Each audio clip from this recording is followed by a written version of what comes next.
मित्रों, आपने बहुत बार सुना होगा कि अमुक व्यक्ति को अमुक दशा चल रही है। अमुक दशा के समय में उसके जीवन में अनेक तरह के अलग अलग प्रभाव आ रहे हैं। कभी वो खुशी से झूम रहा है तो कभी उसे गम की सहनाइयों का सामना करना पड़ता है। मैं आपके साथ एक ऐसे विषय को साझा करने जा रहा हूं जिस पर सबका रुझान है, जिसके बारे में सभी लोग जानना चाहते हैं। आज मैं आपको बताऊंगा महादशा का विचार कैसे किया जाता है और महादशा के विचार के समय ग्रहों के शुभ और अशुभ प्रभाव को कैसे समझा जाए। लघु पराशरी का एक श्लोक है, फलानी नक्षत्र दशा प्रकारेण विवृणमहे दशाविंशोत्तरी चात्र ग्राह्य नष्टोत्तरी मता। यहाँ पराशर मत के अनुसार इन्होंने यहाँ पर विंशोत्तरी दशा को ही ग्रहण किया है और उसी के आधार पर मानव के जीवन में किस समय में शुभ या अशुभ समय होगा, इसका विचार किया गया है। पराशरी ग्रंथ में यह बताया गया है कि ग्रह दशा की जानकारी हमें कैसे हो। मित्रों, यहाँ पर ग्रह दशा की जानकारी के लिए नक्षत्रों के आधार पर इसका विचार किया जाता है। आप जानते हैं कुल नक्षत्रों की संख्या 27 है। इन 27 नक्षत्रों में ही किसी न किसी नक्षत्र में हर व्यक्ति का जन्म होता है। यही 27 नक्षत्र 9 ग्रहों के साथ 12 राशियों के साथ भी समाहित हैं। अर्थात सब कुछ तरह से आप ये कह सकते हैं कि 9 ग्रह, 12 राशियाँ, 27 नक्षत्र, सबके बारे में जानकारी प्राप्त करने के उपरांत ही आप बता पाएंगे कि किस व्यक्ति के जीवन में कौन सा समय शुभ या अशुभ होगा। आज आपका मुख्य विषय है कि आप ये जानें नक्षत्र के आधार पर ग्रह दशा कैसे निकाली जाती है। यहाँ पर नक्षत्र के आधार पर ग्रह दशा का विचार करने के लिए मुख्य रूप से हमें ये जानना आवश्यक है किसी व्यक्ति का जन्म किस नक्षत्र में हुआ। जिस नक्षत्र में व्यक्ति का जन्म हुआ है उस नक्षत्र को कृत्तिका नक्षत्र से क्रमानुसार गिनते हैं। तो कृत्तिकादि नक्षत्र से जन्म नक्षत्र तक गिनने पर जो संख्या हमें प्राप्त होती है, उस संख्या में यदि 9 का भाग कर दिया जाए तो क्रमानुसार जो हमें शेष प्राप्त होता है उससे हम ये जान पाएंगे कि किस ग्रह की दशा में अमुक व्यक्ति का, अमुक जातक का जन्म हुआ। यदि 1 संख्या प्राप्त होती है तो सूर्य की महादशा, 2 संख्या प्राप्त होती है तो चंद्रमा की महादशा, 3 की संख्या प्राप्त होने पर मंगल की महादशा, 4 की संख्या प्राप्त होने पर राहु की महादशा,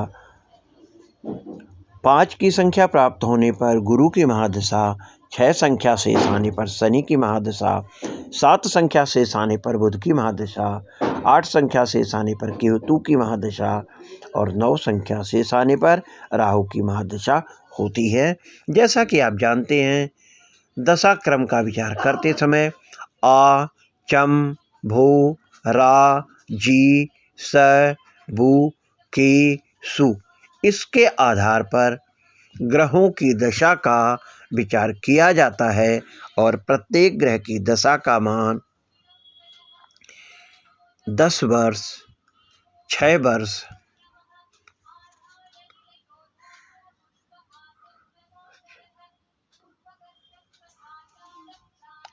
आदि के अनुसार सूर्य की महादशा का वर्ष का मान 10 वर्ष होता है, चंद्रमा की महादशा वर्ष का मान 6 वर्ष होता है ऐसे ही मंगल, राहु और गुरु का क्रमानुसार सूर्य से यदि हम इनकी गणना करते हैं 10, 6, 7, 18, 16, 19, 17, 7 और 20 इस तरह से प्रत्येक ग्रह की दशा वर्ष का मान होता है। जन्म नक्षत्र यदि मान लिया किसी का श्रवण है तो श्रवण को कृतिका से गिनने पर वहाँ पर हमें 20 की संख्या प्राप्त होती है। यदि 20 की संख्या को 9 से भाग दे दिया जाए तो जो हमें शेष प्राप्त होता है वह 2 आता है। क्रमानुसार हम कह सकते हैं कि दूसरे नंबर पर जिस ग्रह की दशा आएगी वह दशा चंद्रमा की महादशा होगी।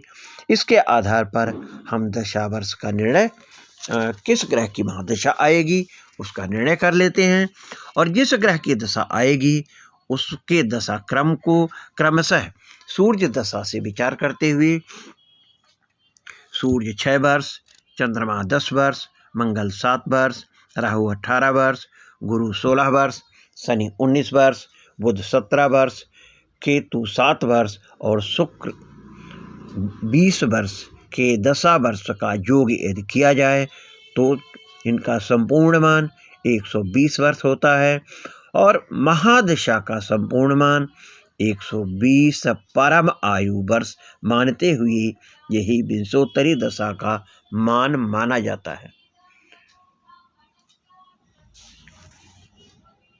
अब हम अंतर्दशा के साधन की भी बात यहाँ पर कर सकते हैं। जब हमें ग्रह की महादशा का ज्ञान हो जाता है तो प्रत्येक ग्रह की अंतर्दशा के मान का भी विचार किया जाता है।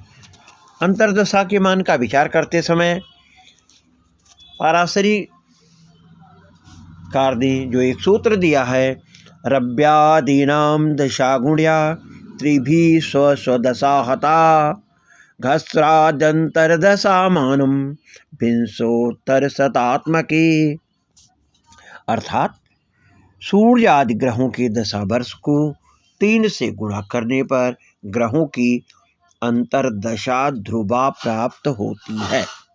उस ध्रुवा में जिस किसी ग्रह की दशा वर्ष से गुणा कर दिया जाए उसकी दिनादि अंतर्दशा का मान प्राप्त हो जाता है। इस तरह से हम दशा और अंतर्दशा का विचार कर सकते हैं। इसके अलावा और भी सिद्धांत ग्रंथों में यह चर्चा आई है, दशा हता कार्या 10 भाग माहरेत जत लब्धम स भवेद मासम 63 निघ्नम दिनम भवेत। इसके आधार पर किसी के जीवन में आने वाली अंतर्दशा का विचार करके हम उसके जीवन में घटने वाले शुभाशुभ फल का विवेचन कर सकते हैं।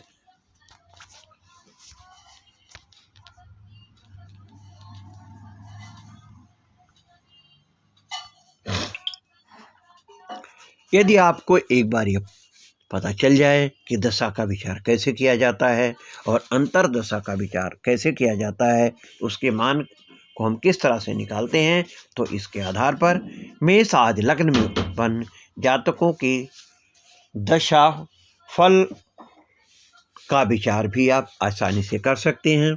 किस ग्रह की महादशा के समय में कैसा शुभ या अशुभ फल का आएगा, इस विचार की चर्चा करते हुए भी हम आगे अब इस विषय को आगे बढ़ाएंगे।